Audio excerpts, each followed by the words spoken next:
Welcome to the Disrupting Obesity podcast. I'm Charlotte Skanes, and I'll be sharing ways to regain control over your body and lose an extreme amount of weight naturally.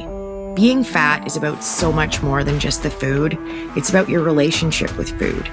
That means that dealing with your weight is about more than just the food, too. You have to change that relationship. You have to start disrupting obesity.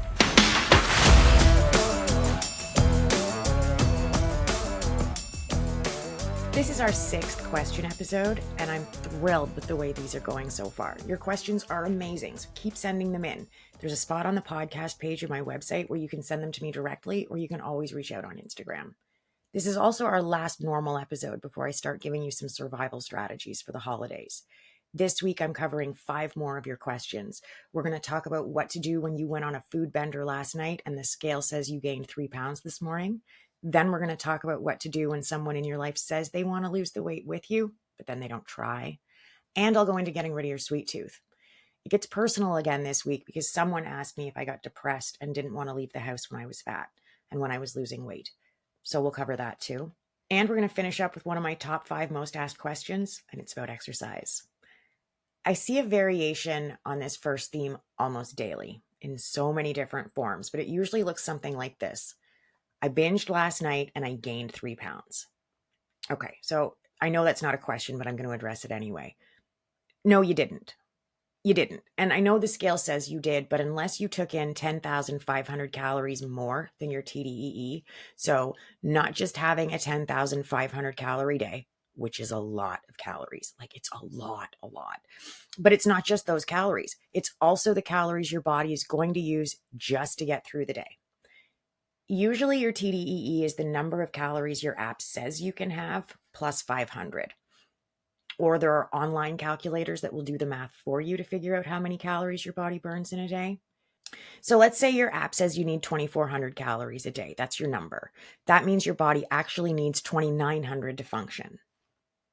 So to have gained 3 pounds last night, you would have had to eat 13,400 calories. That's a lot. That's 25 Big Macs. It's 4.5 large pepperoni pizzas. Like, it's a lot.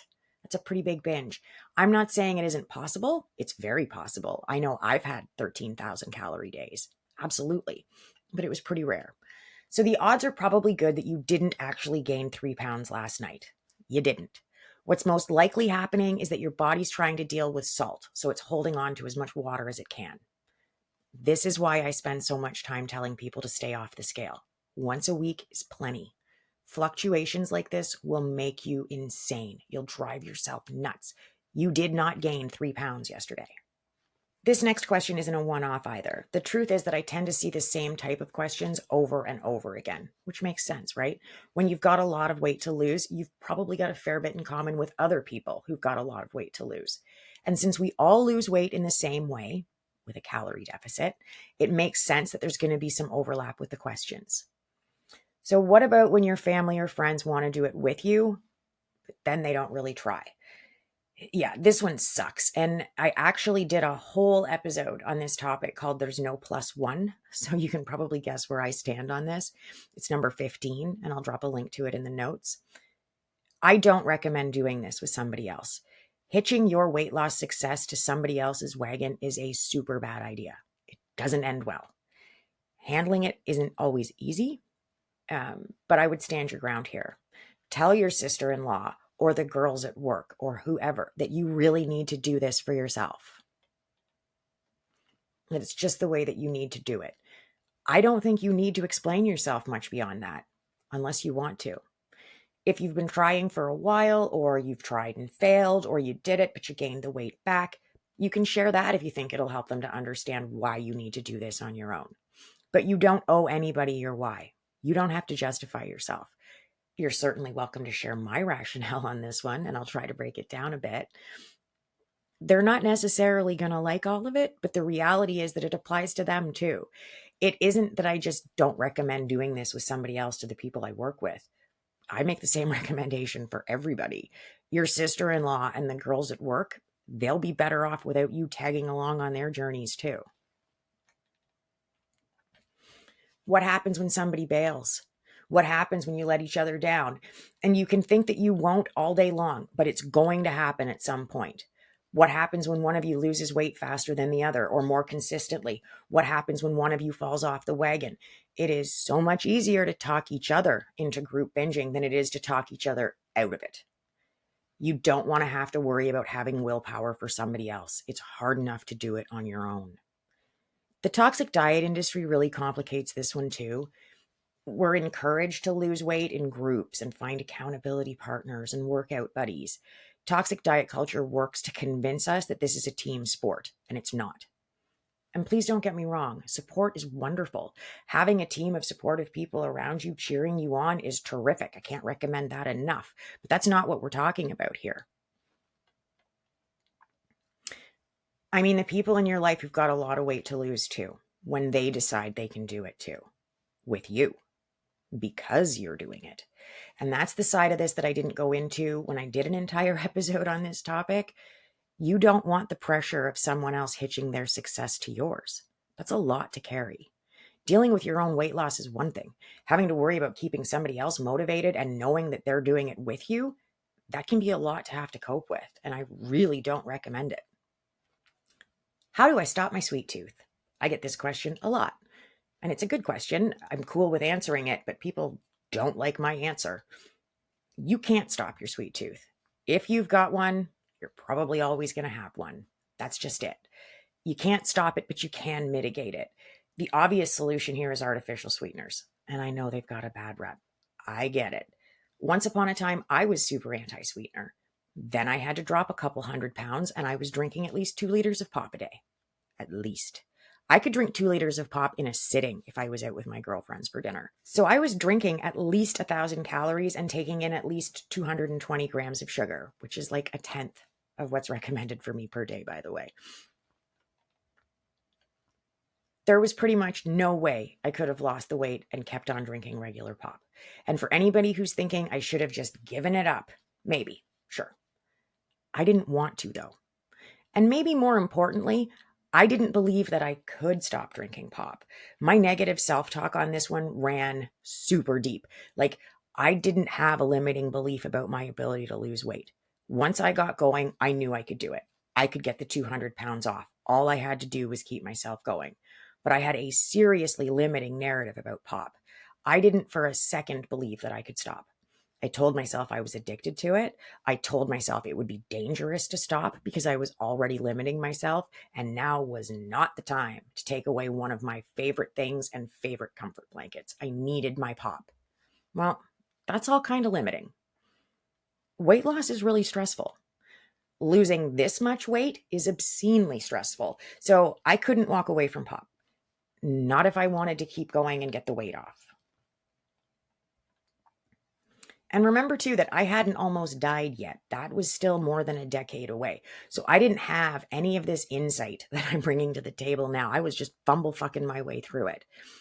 And I decided that since there was a 0% chance that I could succeed at getting the weight off and give up pop at the same time, that I would switch to diet pop. So I did. I made the switch, and I don't regret it. And you have to understand how passionately I hated diet pop. The taste of aspartame was bad enough, but the aftertaste felt insurmountable to me.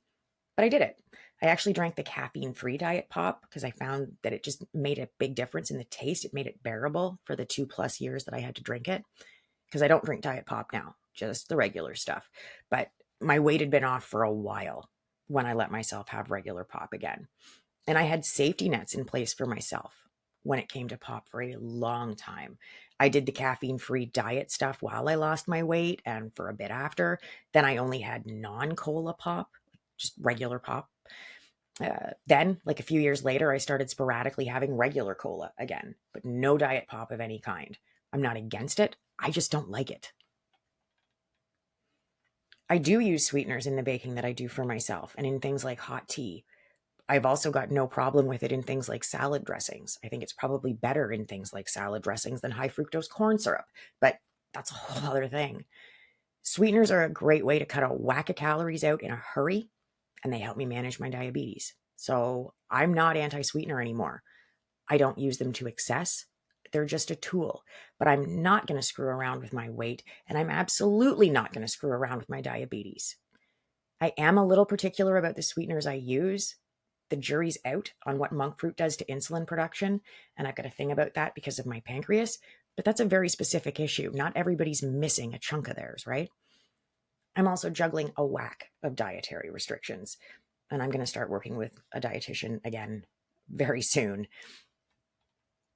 I worked with one after my gallbladder came out because I'd already been struggling with the whole digestive enzymes and the pancreas thing. So I was really struggling to try and balance all of that with the way my body was reacting to certain foods after my gallbladder was gone. Plus, I had all of that and then my diabetes to figure out. I got myself off insulin and I stayed off it for 5 years. Then I got sick again with the pancreatic pseudocyst last year. And I was briefly back on insulin when I was in the hospital. But then I got it back under control. And I got sick this year with my kidneys, and my diabetes seems to be in hand right now. But I've just had a whole new set of dietary restrictions thrown at me, and I'm just completely out of my depth. I kind of feel like I'm drowning under these new food limitations, actually. And I'm really struggling with it. It's too much for me to juggle. Like, I don't even know how to break it down at this point. There are too many things running headlong into each other, and I don't know what trumps what. Like, I'm supposed to avoid high protein foods now, but I use protein to help manage my diabetes. So there's some stuff to sort out. Dealing with my sweet tooth is going to be one of those things. But I'm not going to try and run from it. And I don't think you should either. Use sweeteners if that's what works for you. Find other substitutes. Let yourself have what you want, just less of it. There are ways to make it work, clearly. You can eat whatever you want so long as you stay within your calories. It's all about the way you decide to spread them out. We've covered some really common ones today, but this isn't one of them. And I always think it's pretty brave when this one comes in. There are easier questions to ask than others. This is not one of the easy ones. And it's not really an easy one to answer, but I'm going to try and take a run at it. Did you ever feel depressed or not want to leave the house? Yeah, I did. I still really admire the plus-sized women out there who are rocking it and being all body confident and shit, because that just wasn't me. I wanted to hide my body. And when you're 5'2" and you weigh 338 pounds, that's not an easy thing to do. This whole pink hair thing isn't new to me. Well, the pink is, but I was an early adopter of the crazy hair color thing. It's been purple and fire engine red and teal with blue and purple. I've done all kinds of crazy stuff, but the pink has been my go-to since my hair fell out when I was sick. Hair and purses. That was how I expressed myself. And you might have guessed that I've got a pretty big personality. Not being able to show it with my clothes, though, because when I was fat, cute plus-sized clothes weren't really a thing in Canada. Like, we didn't even really have plus-size stores for that. So I had crazy hair, and I had some very fun purses. But they weren't just expressions of my special meanness, though. They drew attention away from my body. People look up or away. And those were security blankets for me. I've struggled with depression for most of my adult life. Adding PTSD and PICS to the mix has heightened and complicated things. I've been diagnosed with treatment-resistant depression, so there's that too.